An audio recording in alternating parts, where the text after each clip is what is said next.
We always do. And we're live. How are you, buddy? Good. Happy Good morning. Independence Day. Yes, thank you very much. Yes, yes. Very kind. Yes, yes. I'm feeling very independent. Not. For, for anybody who doesn't know what I'm talking about, the beloved homeland, the mother country, The mother country. The colonial queen, yes, to has decided pull the unilaterally plug and become independent. on the European Union experiment has decided to go it alone. Is all I'm saying. I'm not saying anything. I'm not saying anything. Um, Apparently we don't do politics here. Look, I'm sure as the year progresses, you'll be letting a few little hints out. Look, it's hard to say. It's hard to say what it might just even be business as usual. No one knows. No, well, I think there's quite a lot of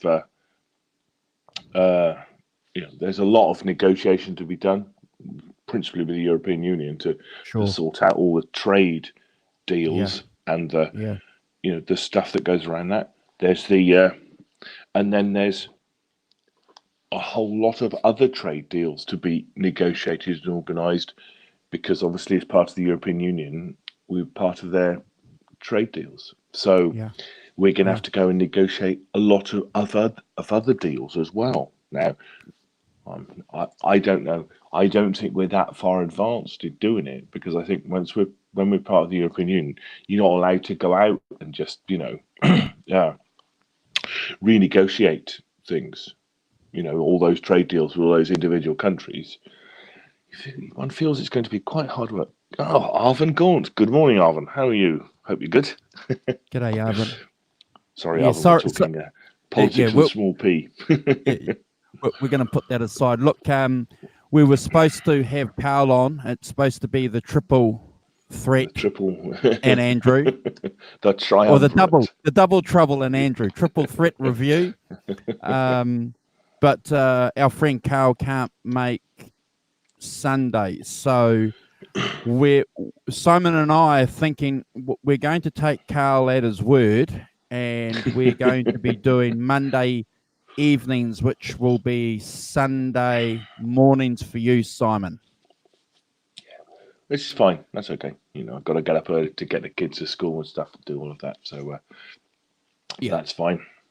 Yeah, we'll give that a go. We'll take Carl at his word, and if Mondays become a problem with you or I, we can, we've got Sunday or Monday, Simon. So we've got those slots up our sleeve. It's just I suppose, Arvin, you're one of our regular guys in the chat. Carl, Simon and I will continue doing our weekly chats anyway and catch ups and just but we won't talk about cream today because Disraeli Gears, we'll talk about that tomorrow. So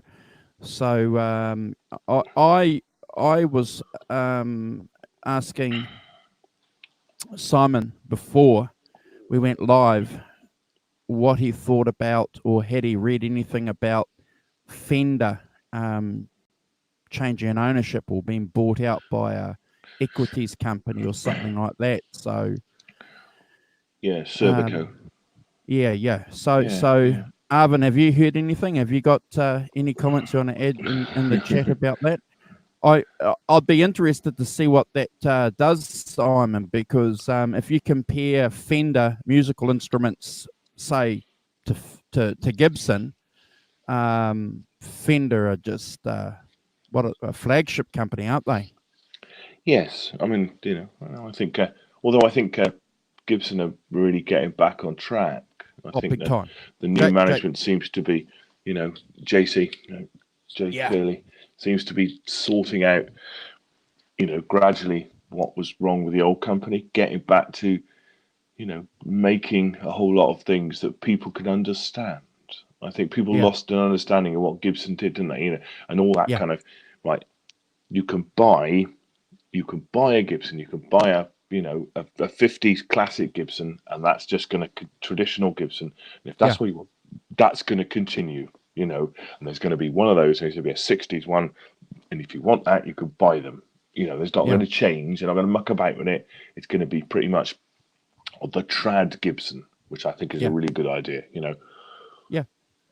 And then if you want to muck about, if you want to do some slightly more modern stuff, you want to do, say, Jimmy Page modifications, or you want to do, then you've got like a modern line that you can do those things with, And I think that's two clearly separate things, clearly doing separate, separate agendas. And I think that's a really good idea myself, and I think that's starting to work. People are starting to understand it.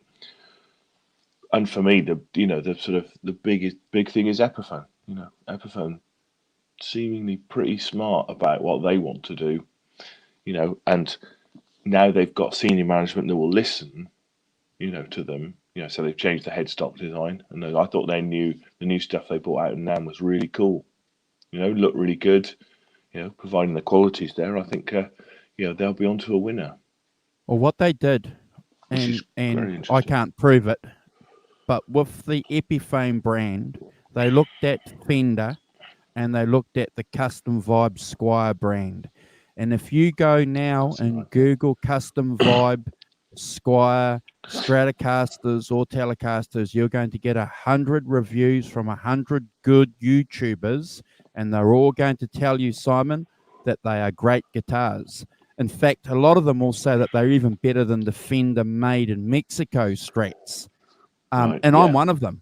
I'm one of them. Oh, you've got a Classic Vibe, yeah, okay. Yeah. I've got two, but I've had three over the last 5 years. So what Gibson have done is they've looked at the quality of the Squier, Fender Squier, and thought, okay, so we can tweak our Epiphone brand, which is a gateway into the Gibson guitars. How many guys have bought Squier Custom Vibes and then, go and get a Strat? Yeah, indeed, it's a try out, and they buy them for particular things, gigging or whatever. Yeah. I agree. I think these days, that there is no excuse for making a bad quality guitar, is there? I mean, it just isn't. Yeah. Considering if you're paying £500 for a guitar, Epiphone's £500, something like that. That it'll be really well made. It'll be, it'll sound great.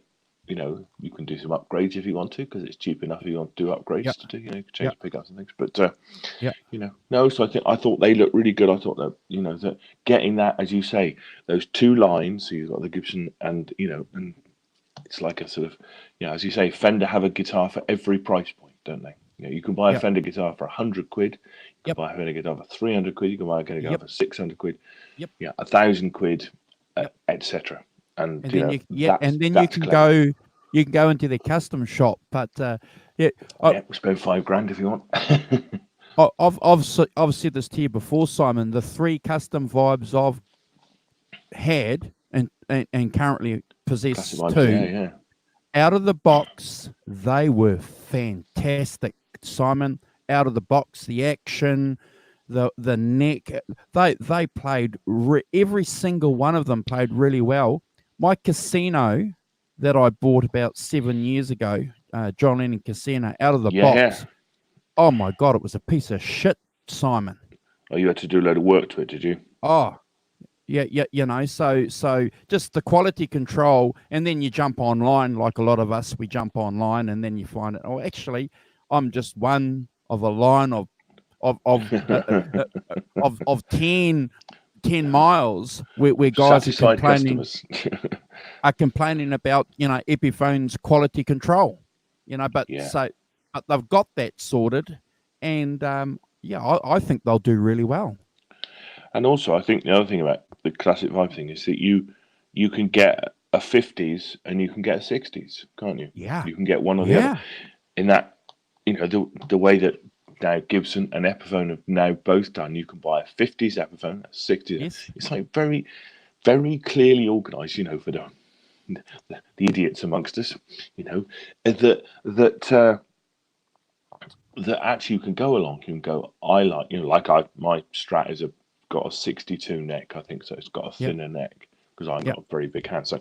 So I would go and buy a 60s one, because but it's very easy. I know that's a 60s, right? I understand that, and you understand what that is. It's thinner neck, kind of. Okay. That works.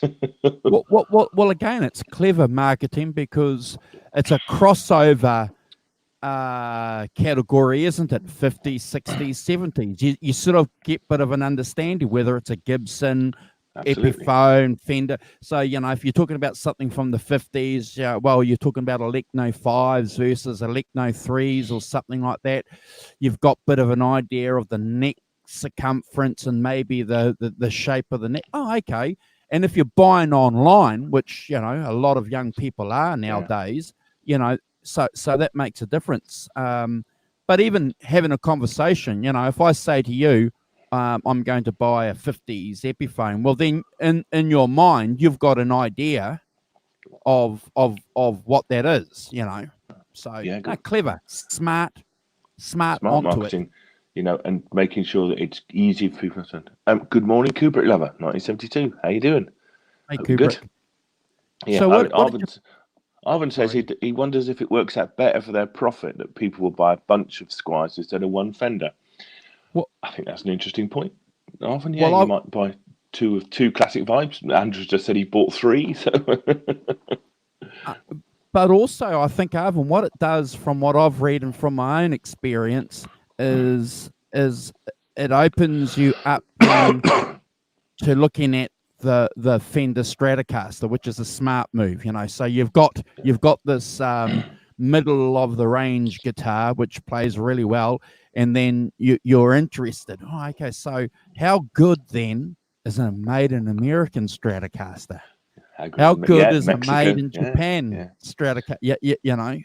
But then it becomes an intellectual exercise, doesn't it? I wonder what these are like and stuff. Yeah. Smart move. Yes, interesting. I did. I tell you this, but I got one question for you. So what did you think of JC getting out there at NAMM? That smart move?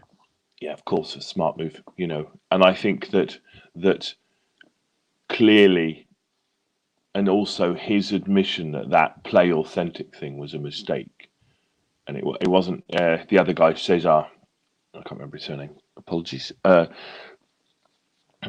I think that him saying it was my fault, it was my call, and it was the wrong call. I think that's pretty smart. I think I should have done it sooner. But actually, him saying it wasn't Mark Agnesi, it was me, and that message, just was sent all the wrong messages. And I think that admission was good. But I think the boss man being, available so that, Ben can go and talk to him, Ben Coombs can go and talk to him, or who, I think that's a smart move, I also think that going back to Epiphone, the Aljon, he's the guy who runs Epiphone, isn't he? I mean, yes.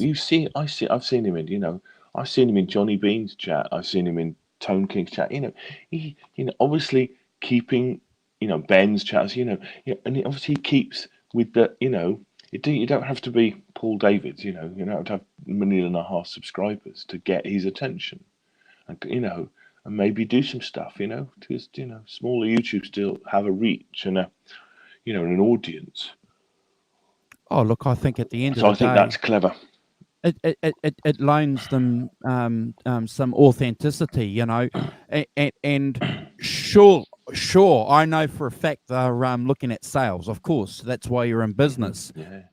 But they're also, as you and I know, and Arvin and Kubrick Lover know, when you're buying a guitar or you're supporting a brand, you're buying into a 30, 40, 50 rock and roll legacy. Jimmy Page played a Les Paul, Simon. Peter Green. And that means a lot to guitar players. It does, doesn't it? Yeah, to play what your heroes or people you're influenced by play this, absolutely, I think is a good thing. So Kubrick says he owns a Squire Bullet Stratocaster, which I think was made in Indonesia, which is awesome. fine. Kubrick, awesome I'm sure guitar. it is. You know, I mean, it was his first electric guitar. You see, I had a Squire Bullet as well as my second Fender Strat. It was fine, you know, absolutely fine. It was only £100. It wasn't like, and yet it played fine, sounded fine, sounded like a Fender, you know.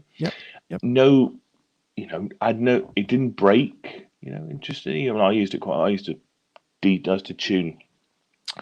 I used to have it the top each tuned down to D so that I could do some slide. We used to play Stuck in the Middle with You. So I'd use it for that. So it got played a lot, and I'd use it as my backup guitar, you know, if I broke a string on my main guitar, you know. And it was absolutely fine. You know, I never felt like it was going to let me down, never felt it was going to sound different to my Japanese one. You know, it was great, you know. So, you know, Kubrick Lover's got he's got an Epiphone Les Paul Special too. Probably a few years ago. Kubrick Lover is not on the last 10 minutes. But and Arvin makes a very interesting point. He says, gives the Fenders and Gibsons the holy grail status, something to aim for. And I think that's right, Arvin, absolutely. Yeah, and having, you know, Simon and I and Carl, we profess not to be snobs, you know, at all. But I have to tell you that there is a difference between my Custom Vibe, as much as it's a great guitar, and my American Made. There is a difference between my Les Paul copy, vintage Peter Green, and my Les Paul. There is a difference, and I suppose there has to be. You know. That's good. That's good. You know, there should be a difference in sound and in, you know, a bit of feel and a bit of, you know, you should feel like if you bought a £2,000 Gibson in the UK, they're £2,000. Yeah. That, you know, you have bought something with you know, that somebody's taken some time and some care, you know, whereas obviously machining them out is slightly different. Please, no, I'm not criticizing anyone for doing that, you know. Henry Ford made a fortune out of, you know, running off, you know, automation and production lines. So I'm no, you know, but I think that you're right. You know, when you buy £2,000, you want something that has a bit of magic to it, don't you? You know, and it's resale value too, Simon. You know, Les Paul's always going to get, you know, if you ever want to sell it one day, it's always going to be, you know, an investment when you go to sell it. My Custom Vibe, you know, it's only worth $50, Simon. You know, it's not worth anything unless Eric Clapton comes over to my place for dinner tonight, plays it, signs it. So and I record him and I film him doing that. I think you could do it. You have to do it from the back though. So. and then it might be, you know, worth $60, yes, for a tenner. So I think that's all a smart move. I think that you know, by Gibson, I think and I think, you know, it looks to me, you're right, that's an interesting point, that they looked at the Fender model and said, you know, that progression, as Arvin says, that kind of holy grail status to the, you know, the top of the line stuff is important, you know. Are you going to make any predictions with the new Fender owners? Will it be business as usual, or would you think? I think it'll be absolutely business as usual. Apparently, Cervico, they're not new even to Fender. Apparently, they were one of the investors that backed Bill Schultz in the buyout of Fender from CBS in 1985. So they've had a stake in Fender for a long time. I think what's happened, they've just got a larger stake, you know. Yeah. But I don't think it'll make any difference to the, you know, they've got the same management team, the same people in place, and they're obviously making a success of that. You know, it's the old adage, isn't it? If it ain't broke, don't fit. You know, you want to throw everything up in the air and kind of decide that, you know, that we're all going to change it. I don't think so. I think Fender have got it very well worked out, as we just said, in terms of their business model, in terms of the way they, you know, do it. And I think, you know, I don't think there's any reason to throw things up. So no, I don't think there'll be any. if know, I it's gave just you a two swap grand, over some of the shares of the company from TPG to Cervical, and I think that's, you know. if I gave you 2 grand, if what would you buy? Would you buy a Strat or a Les Paul? Oh, that's a hell of a question. See, but I can't. My heart, I would probably, if I had 2 grand, I would probably buy a Les Paul, because I've already got a Japanese Strat, which is, you know, as I've said on here before, I've had the opportunity to compare it to a 66 Strat, you know, which it's not a 50s one, but it's been on the show. Your Strat's been on the show a couple of times. Yeah. And it's but you know, and that, you know, and obviously there was a difference, but it wasn't. The key thing is I didn't feel like I had an inferior instrument. You know, I didn't feel like it was a bit. You know, the Fender had a bit extra. Yeah, that's true, but it didn't have a lot extra. You know, it wasn't like massive. I didn't think to myself, "Oh God, this is a piece of junk. I'm going to put it in the bin and buy." You know, buy a vintage guitar. I'm not like Mick Taylor from That Pedal Show. Have you seen that recently? Far of it. He's been lent a 61 Strat or some 62 Strat, and he's just like, I can't afford it, but this is the guitar I want. Somebody's it's the ultimate kind of torture, you know. I've lent it to you, you know, for long term, but it won't be yours because it's my dad's. It's like, you know, I wouldn't fancy that. So I'd buy an American Strat. I played one a few weeks ago, American Strat. We went and I was thinking about buying another amp. I need a second amp to my PV is, you know, 22 years old. You know, it's kind of, you know, I feel like I need an amp as a backup kind of thing. Okay. So I went and played a couple of amps in a shop with an American Strat. Yeah, absolutely, Arvin. It would be kind of criminal if they weren't better. But I think, like all of those things, there is a law of diminishing returns. You know, an £800 Strat is not half as good as a £1,600 Strat. You know, the Mexican ones are not half as good as they're, you know, 3/4 as good. It's that kind of law of diminishing returns. Oh yeah, look, which I think suppose, is, you know, you get to a stage in your life where you know, a lot of us can afford to buy these guitars. You know, when I was in my 20s, Simon, there's absolutely no way I would have ever had the opportunity to buy, even let alone secondhand, a Gibson Les Paul. Yeah, absolutely. You know, got more important things to buy, like, you know, food, stuff for kids, stuff like that. Yeah. You know, but there's just no Damn, way. I wish I bought one in the 80s. Damn. could have got a bloody 50s one for about 20 quid probably.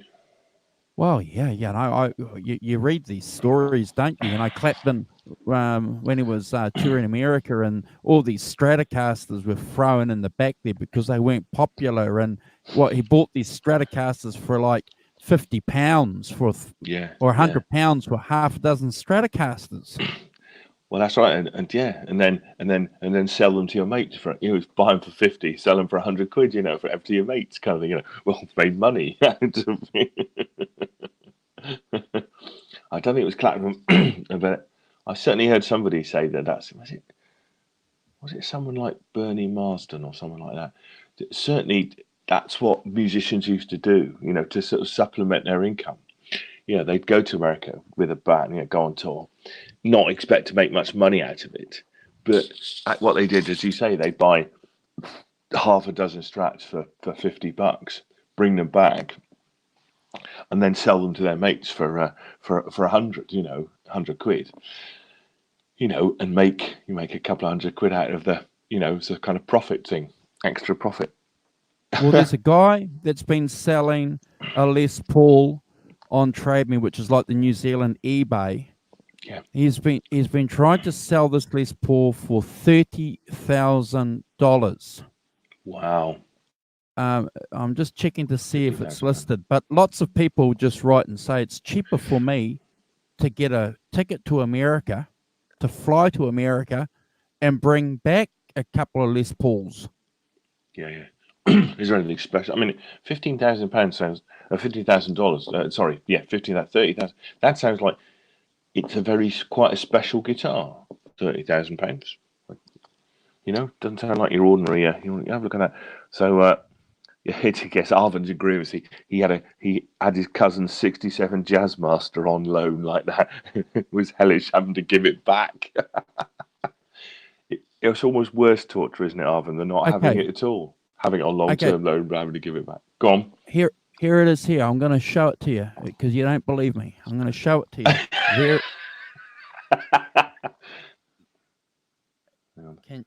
You could just see what. Hold on. Oh no, that's our chat. Can you see? Oh yeah. Okay. Yeah. Oh, black Les Paul's custom. Yeah. I can't see what age it is. I can see the picture. What's the age? How old is it? 1960s Les Paul custom, and he's been listing it for 6 months for $40,000. Yeah. So it's a 60s one. The trouble, if you start buying that sort of money, and when obviously I watch quite a lot of Norman's rare guitar things and stuff like that, and the amount of those guitars. I love that. I love really good, that. Yeah, that's a brilliant show. Yeah. I love hating to watch it. Gassing, yes, indeed, yeah.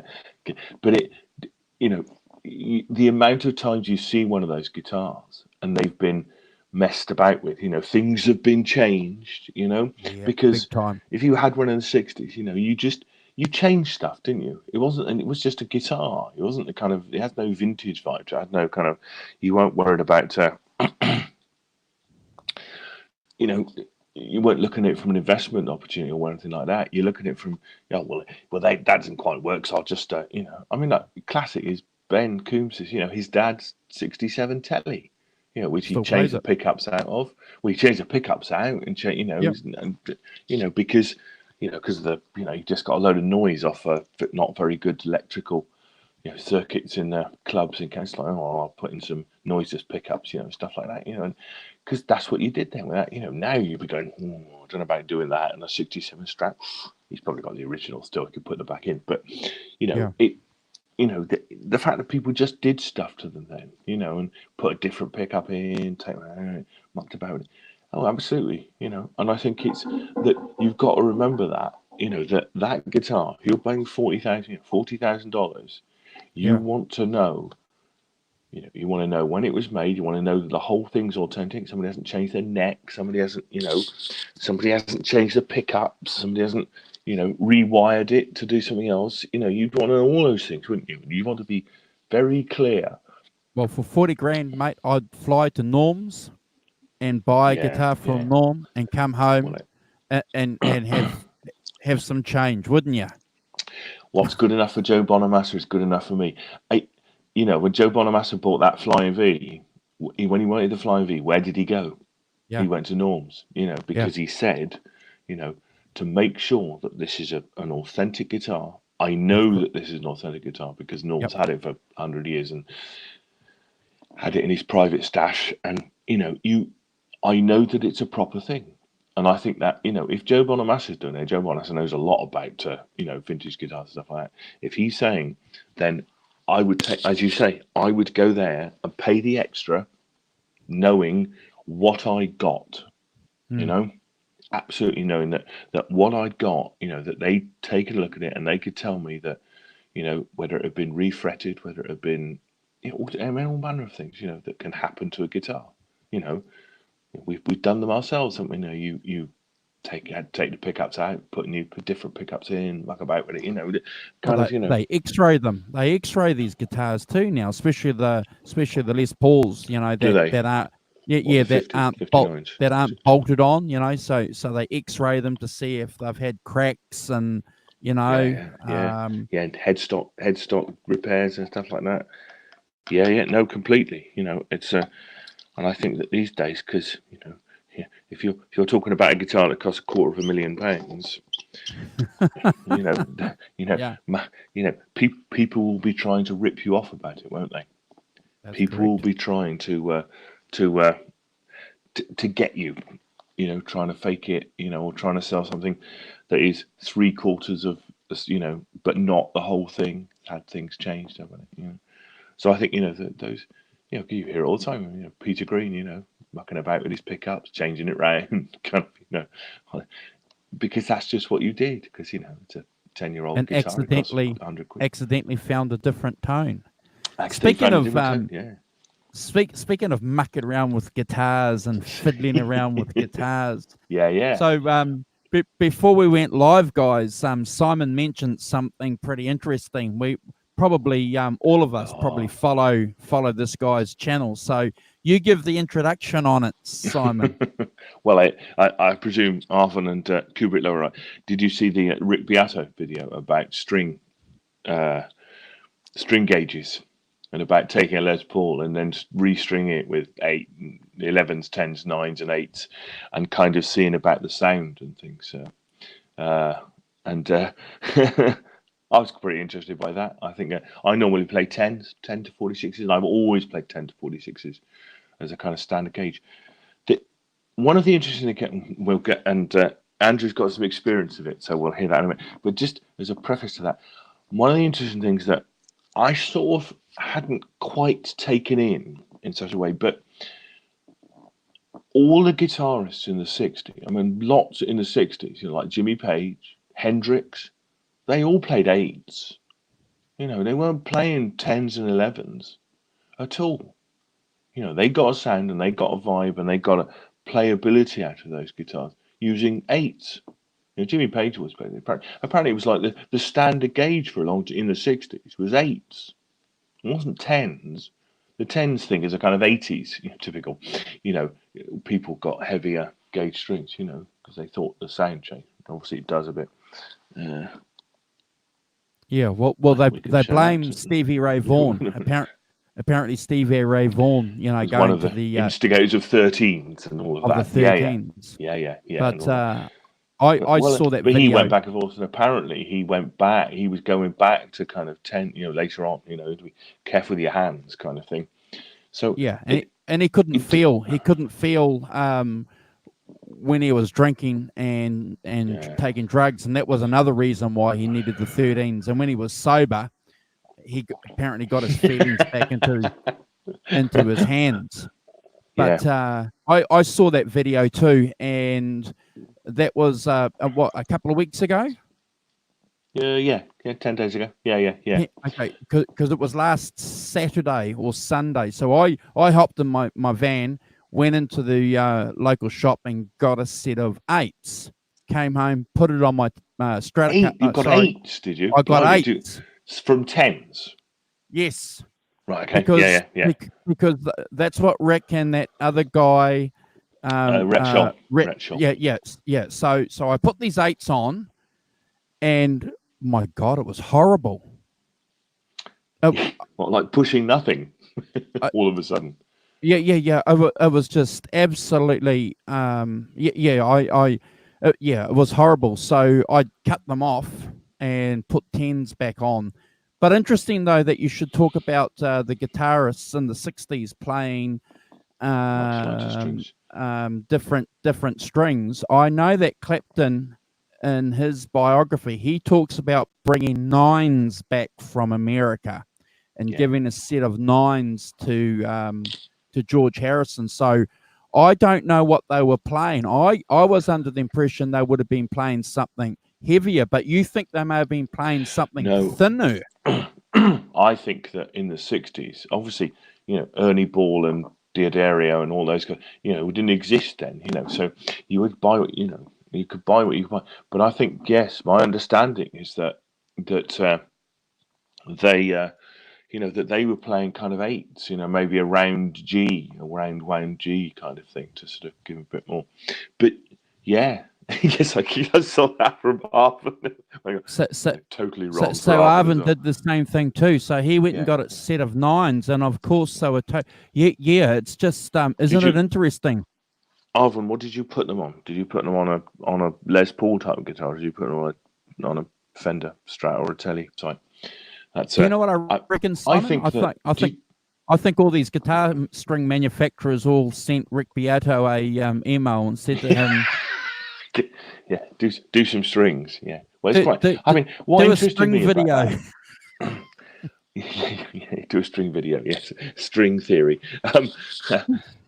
What interested me about that, I think, as much as anything else, was the fact that I think what they talked about, and I think they obviously know this from recording stuff, is that it tightens up the bottom end and stuff like that, you know, in a way and stuff. Well, yes, you may not want that. It's quite an interesting point, that what you want is different to what, you know, what they talked about is, to me, with the interesting part, was they talked about the difference in the sound, yeah? Yes.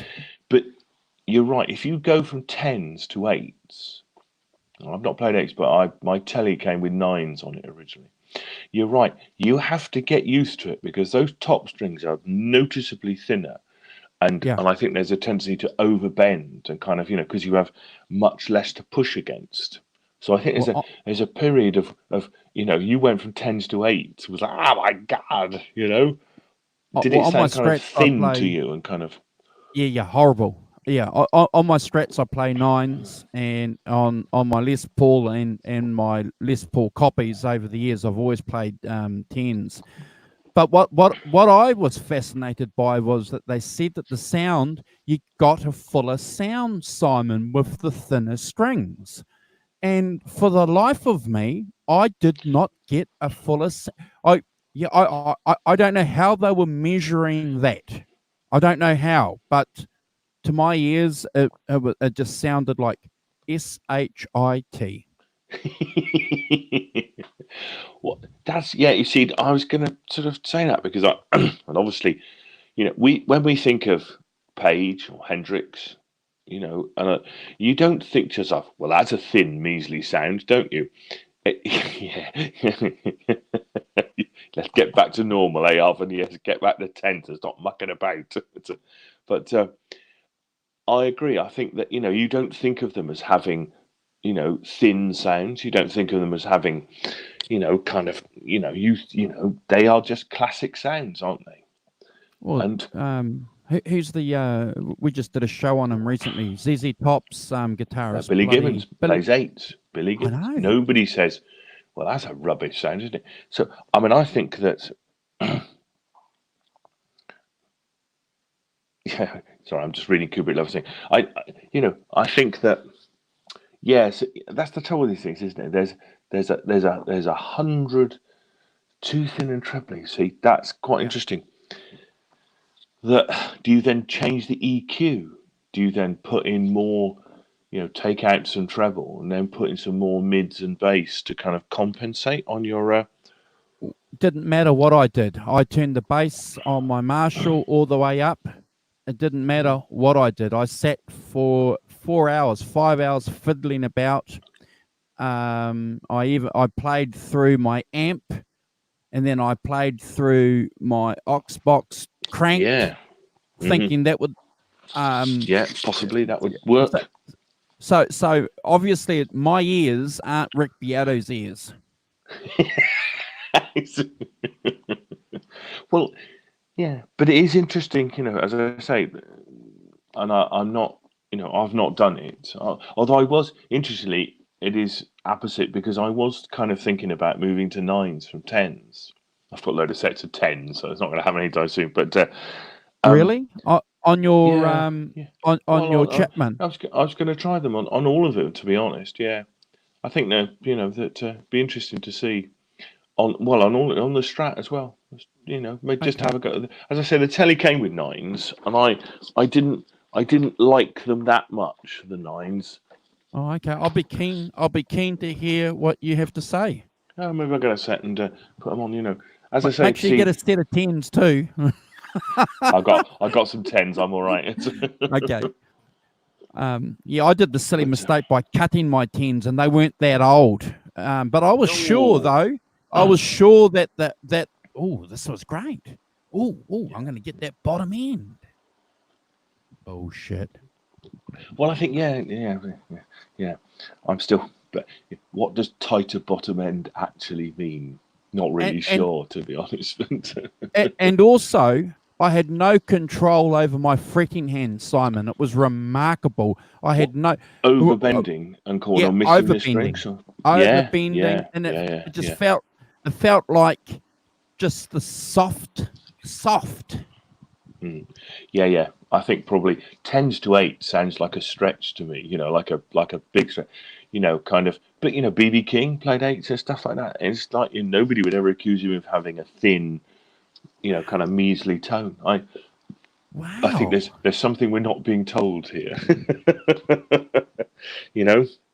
Wow. I think there's but it's interesting that, isn't it? That, as you say, you look at those players and you think about, as I say, that 8s was much more the norm in the 60s and in the early 70s than than 10s, and yet you don't ever think of Clapton, Page, those things, guys having thin, sounds kind of thing. No shit, they got bloody balls.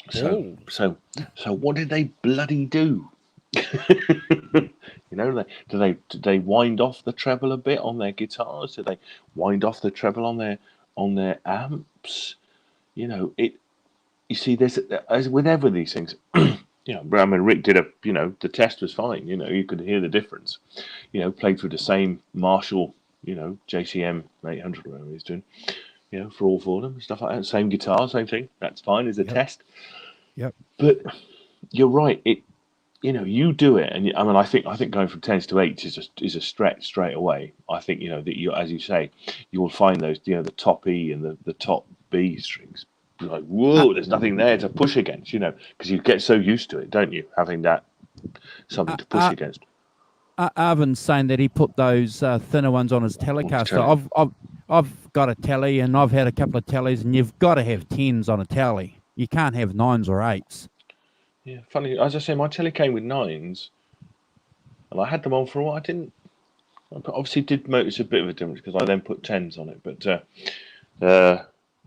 but yeah. I didn't. I can't remember. I'll be interested. It was too long ago. When are you going to do that, Simon? Before next week's show? Well, I don't know if I don't have time before next week's show to get in. I don't have a music shop close to. I work quite a lot from home, so I don't have a music shop close by. I could order a set, I suppose. We'll keep us.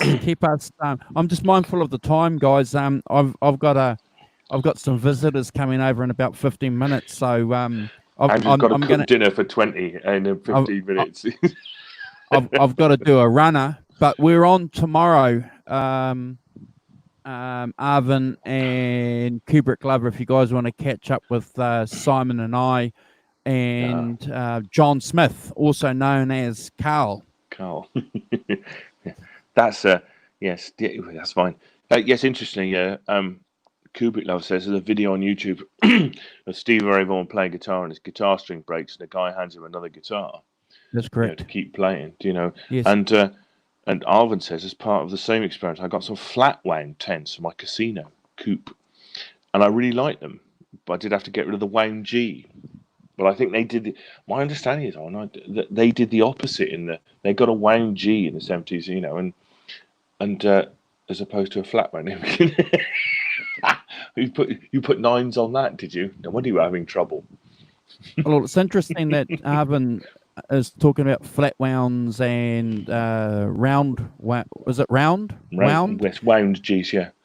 Yeah. So I got rid of the round wound strings on my bass, and I play flats on my bass.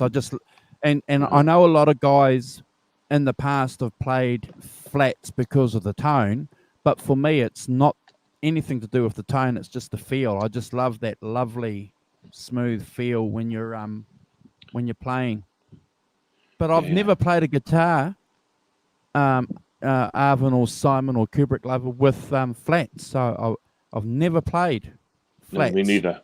I've never done that either. I didn't even know that you could get them. Yeah.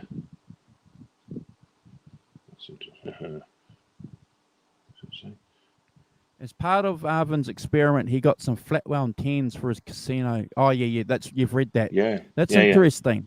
I might have to. Yeah, I might give that a go on my casino. Yeah, see. Arvin plays flats on his bass as well. So is that only for feel, Arvin, or for tone?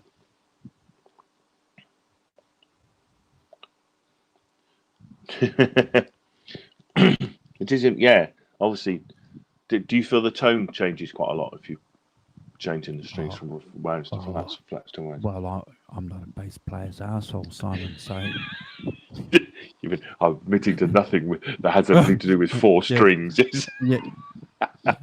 When it comes to a guitar, I'll offer an opinion, but I'm on a bass. Nah, I've got no opinion to offer. I think you're just chickening out. I think you have got a lot to offer, but I think that you're not going to admit you're in the what's he called, Glenn from Spectre Sound Studios, camp with bass players.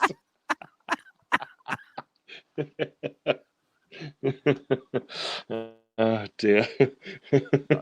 I can tell you one thing though.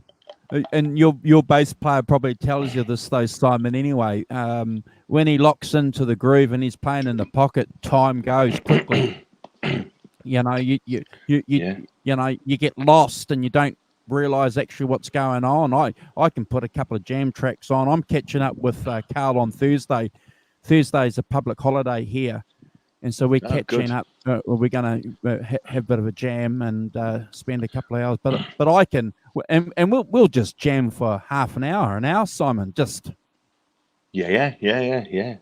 Just muck about. Yeah. Why don't you play some bass then, and he'll play some guitar and. I'd like to take my bass along and my guitar and thump it out. Looking forward to it.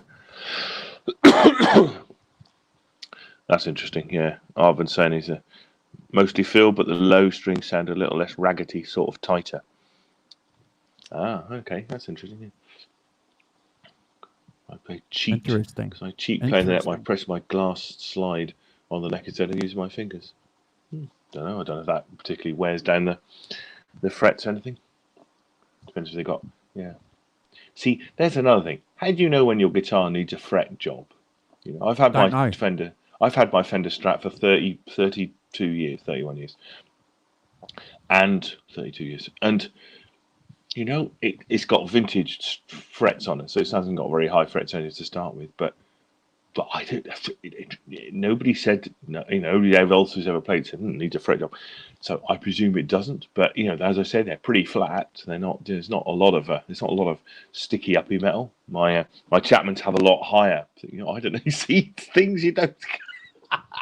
I'm admitting to all sorts of stupidity on here as a. Oh look! I don't know too. I've got a Strat that's 30 years old, Simon. That I've had for 20 years, and look, you can see that on half of the frets that they're a little bit flatter than the top half of the frets, but they're not parallel or level with the fretboard. I suppose. Yeah, look, I don't know. I don't know. Maybe that's a question we need to ask Nesdal when he's on the Johnny Bean show. Yeah. How do you know when your guitar? See, how do you know when your guitar needs a fret job? How do you? It's Sorry, I was just looking whilst you were things. There's a company called Clifford Essex Strings, and their standard set seemed to be 8 to 42. Really? In the 60s. Yeah, 8 to 42. Really? Yeah, but people did kind of, like they might have two B strings instead of an E, top E, to give themselves a bit extra. So you'd have the top E wouldn't be the E, it'd be a B string. So wow. And, so I think that that's the interesting bit. As I say, that the weird bit is the tone, isn't it? Is how do you know? Well, they've got me lost. What else? How do you? Absolutely, yeah. That light gauges.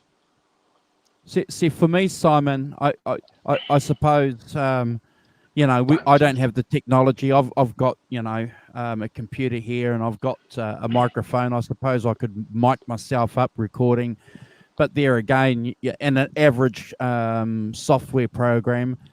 But for me, the big thing about playing a guitar, first and foremost, is the feeling. If it doesn't feel good, if I'm not sitting, because I like that tautness. I like it when I can hit my Les Paul strings and feel my pick bouncing off. I like that, Simon. Yeah, like a trampoline. Yeah. And if it's not feeling good, I don't suppose the sound would be more. What won't be a compensation for me. No, absolutely, yeah. It's I think that's right. That it is about feeling. It's about This kind of. It's also about what you're used to, isn't it? If when you buy a guitar, it came with 8s or 9s on it, and that's what you had, and you grew up with 8s and 9s, and because that's how it worked. Because that's what people. That's what they came with. You would probably get used to it, as you say. You went from 10s to 8s, which I think is quite a leap myself. And yeah,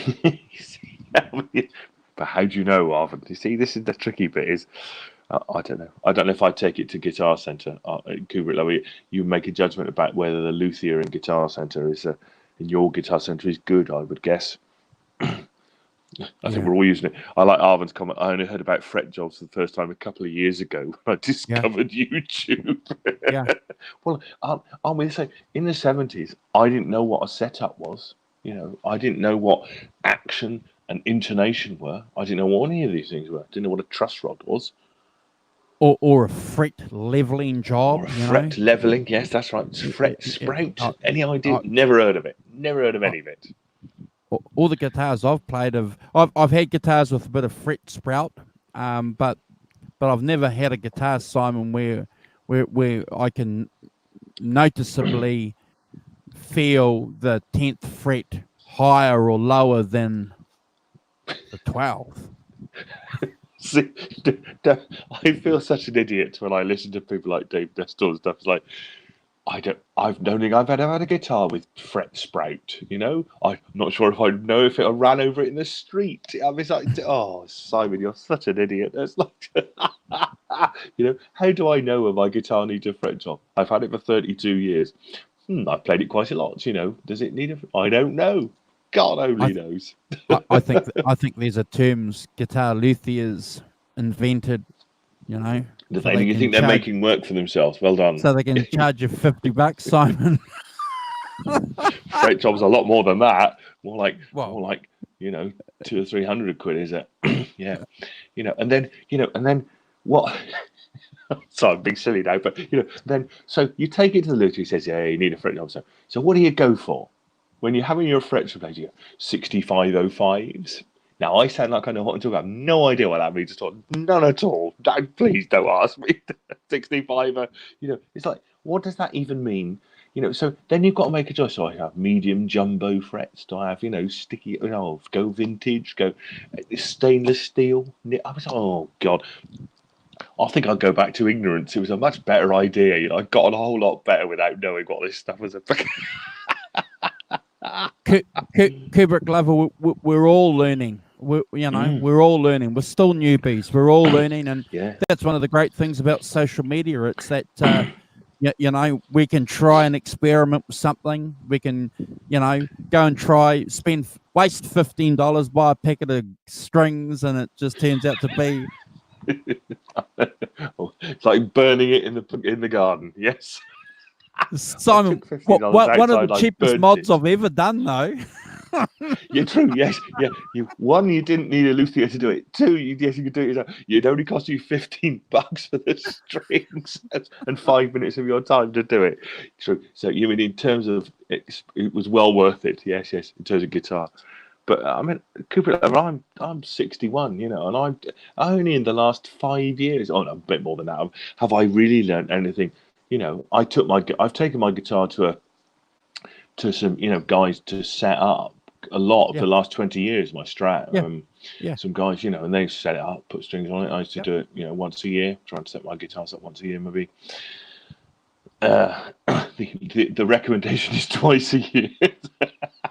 But I mean, I would have thought with a 32-year-old guitar that really, any, it doesn't change from one year to the next. I don't think, I don't know whether they've adjusted the neck on it a bit at some point. It's got great action, but probably did a bit and stuff, but I can't say I noticed that much. It's just put some new strings on it, make sure it's, intonation's right. Let's get on with it, That's all I do, Simon. That's all I do. I don't know. One thing, though, that I've noticed over the last couple of years with the drastic temperature changes, and when I say drastic, like, remarkable temperature changes, once upon a time, I wouldn't notice the humidity on my guitars or summer or the change from the seasons. But the last 4 or 5 years, Simon, it makes a big difference. I can have a guitar, tune it, and I've got a few, and it's tuned, and we'll go from, say, summer into winter, and the tuning is just remarkable. Never used to happen, but yeah, I'm a bit like you. I don't know. I know if something's high. I don't like a really, really high action. So if I buy something and it's the action's quite high, I've got a guy that I go and take it to, and $70, and he does a bloody great job. Checks the intonation, fine. Yeah. And me too. But I'm not, to be honest, I'm not even that fussy about my Gold Chapman's got sort of a medium action to it. It's absolutely fine. It's got higher frets, therefore, I find. But I find that I have to be, I have to learn, because it's got higher frets. I have to learn to play it a bit differently. I have to be less heavy-handed on my, when you're pressing the chords down and stuff like that. So you press them all out of tune and things. But now I've got used to it. It's absolutely fine. And I don't think to myself, oh, this is a bit high. I just play the guitar. And I'm just one of those people who doesn't, the thing about, I've got to feel the neck and it's all got to be complete. It's like, I've got guitars with different necks. I don't care, as long as I get a sound out of it. And all my guitars have got different necks. I love that. I love the fact that my guitars are all different. Yeah, so do I. And I don't think to myself, that Black Chapman I've got it's got like quite a wide flat neck. I love it. It's a great neck. My Fender Stratocaster's got a different neck, but it's still fine. I don't think to myself, I just get on and play the guitar. And swap in between them. I don't see. That's the trouble with being a twit. Ignorance is bliss. That you don't notice it. It's See, yeah, they are. So Kubrick, though, said he played around with his Stratocaster so much a few years ago that the guitar tech really had to do a big job on it, putting it back. Bad luck, Kubrick. What did you do? So I don't bloody bugger about with my guitars at all. Why, it's fine. It plays fine. Sounds all right. What are we doing? I got to go. Yes, it's gone at 6:28. They'll be there banging on the door. Don't let them in. So... About what time do you want to go live tomorrow, Simon? What time suits you? What, do you want to do the same time? Yeah. Awesome. Yeah, that gives me 7:30. That gives me a good clear couple of hours to chat before I have to rustle my children out of bed for school and stuff. Yeah. All right. Okay. So, look. Thanks sorry, to I gotta go. And Arvin Gaunt. No, it's fine. It's maybe we'll see you tomorrow, guys. If you're about, that would be cool. But thanks for all your contributions. Really good. Yeah. It's always good. Simon and I are going to be doing this once a week anyway. So whether it's a Sunday or Monday, you might even during the course of the year get 2 shows a week. But and Simon will be standing up like this by Thursday. Yeah. Awesome. Hey, see you tomorrow, Simon. Lovely. See you tomorrow. Take care. Take care, guys, in the chat.